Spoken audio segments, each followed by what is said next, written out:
Um, People donate more money when they're bad. Respect for monks.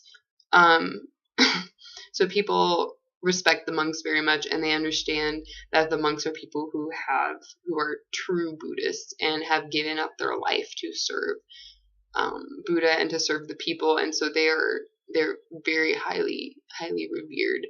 I actually saw some monks walking, and it stopped traffic. And as a tourist, I've been stuck in the middle of the road multiple times, hoping that I don't get hit by a car by swerving traffic. But like if monks are passing by, it doesn't matter if they're walking on a light, people will stop and let them pass. And people, they pass by, and people give them the why, and everyone's like, they don't even necessarily say anything to them.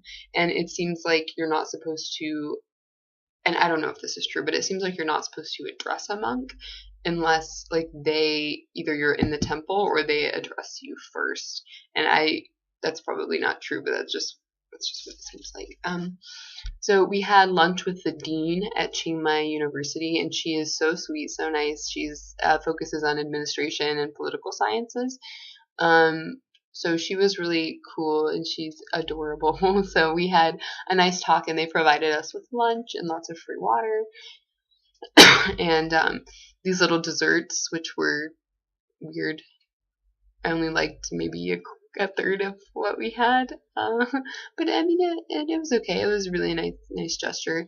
And then someone had been online looking for like top 10 things to do in Chiang Mai, and there's a place that they call the Grand Canyon. This is probably one of the highlights of my day.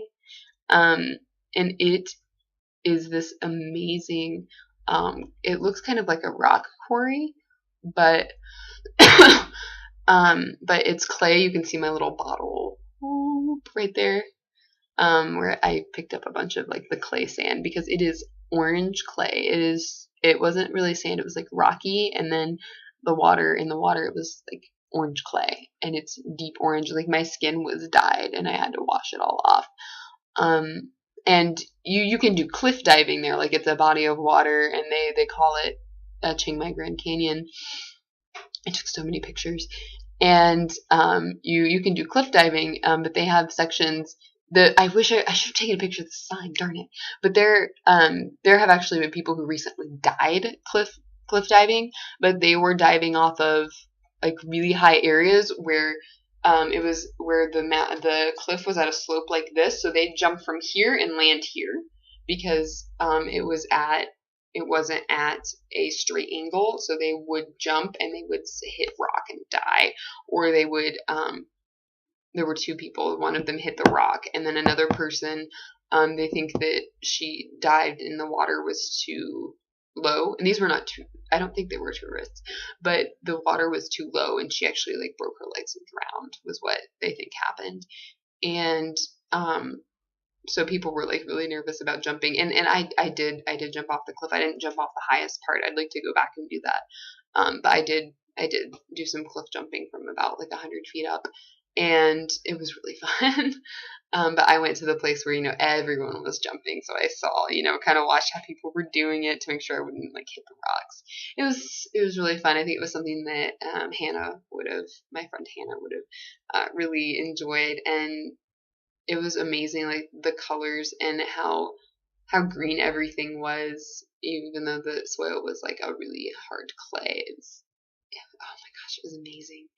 And the water was really green until you got in it, and then it just looks brown. But there was a sign that I mentioned earlier that I wish I had taken a picture of, from one of the higher points, that said that if it said something along the lines of, if you dive, you will have to pay 5,000 baht for your transgression. So like, regardless of like if you died or not, if you jumped from there, it was against the rules. But it wasn't a very official looking sign. It was just like a handwritten sign, and it was like 5,000 baht, which I'm trying to figure out how much that is. Let me do a quick calculator. 5,000 divided by 34. That would be about almost $150. So they were like, if you die, you're in trouble. Or even if you don't die, if you jump from here, you're going to be in a lot of trouble, because this is where people have jumped and died. So don't do that. But it was magnificent, and it wasn't something we were planning on doing. It was something that someone found. They're like, oh, we have to do this, and it's a very popular hangout for tourists. We met people. There were people from Belgium, from Germany, from Vietnam, Japan, Korea, China. I met a guy named Jeff from Texas who was trying really hard to get with this really like retro, like punky Thai girl. It was pretty funny, and it was also like people were smoking, not like everywhere, but like there were a few stragglers that were smoking, and then there was like people were drinking. A lot of people were like drinking beer, and they would take the beer out on the water. But it was really interesting because no one threw it in. Like people were respectful enough, and it only cost 50 baht to go in, which is a little over $1. It's like $1.50. And it was really cool. I also saw one of the best bathroom signs I've ever seen, the most accurate bathroom sign I've ever seen. You'll see a picture of that. It was hilarious.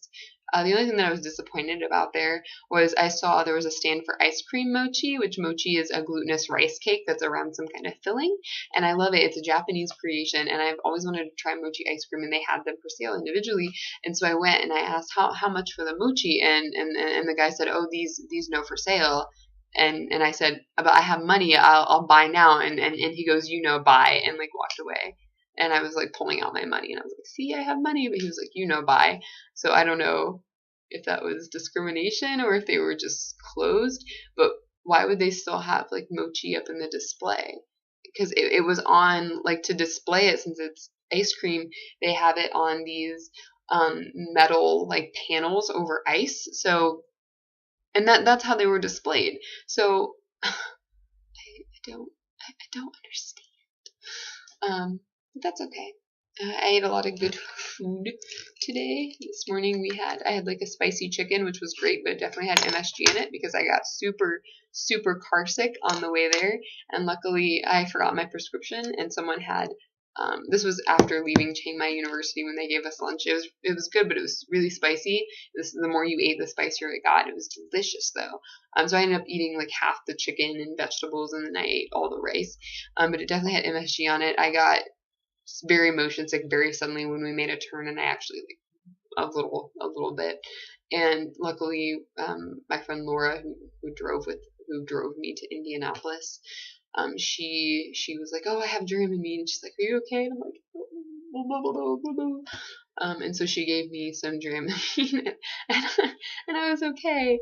But that was not fun. It definitely had MSG in it because I mean, even though I get motion sick pretty easy in cars that are moving really crazy, like all of them do here, it was because of the MSG that it just hit my stomach so hard that it felt like my stomach suddenly went from being in my tummy to being in my mouth.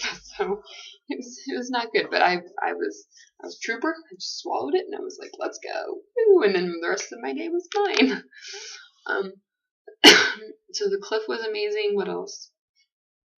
We went to this delicious place downstairs that's called the Salad Palace, and they give you like a very good portion size of meat and then a huge salad.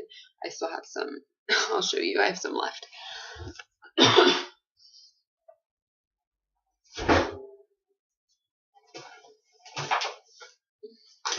And I also got a real Thai iced tea, which was delicious. It was already mixed together, so that takes out some of the fun. But it tasted more herbal. Like, it tasted more like fresh tea than the stuff in the States. And it wasn't as sweet, but I actually liked it better that way. So this was, let's check this out. This is like half. I ate half my food, and this is how much is left. And then you can see, like, this, I paid a little extra for it. It's like a Japanese black sesame. It's actually really sweet. It's salad dressing, and then you can see the little chicken, which I don't have very much left of. But this whole meal cost me about 150 baht, which is about $5. All of this, and with the big Thai iced tea, it cost me $5. Food is so cheap here, and this was at like a nice restaurant. People were dressed up. There's business people here. $5. So went out to lunch with people. And then some of us went walking, and we didn't realize how far we'd gone. So we ended up taking a little doorless taxi back here. And it was fun. I really enjoy walking the streets at night. And it's so cool because it seems like a totally different town. And I haven't decided if I like the night or the day better. I think I need to go go to a club or something before I decide if I like the nighttime better. Um, but yeah, that was pretty much my day. You'll see pictures. It's pretty wonderful.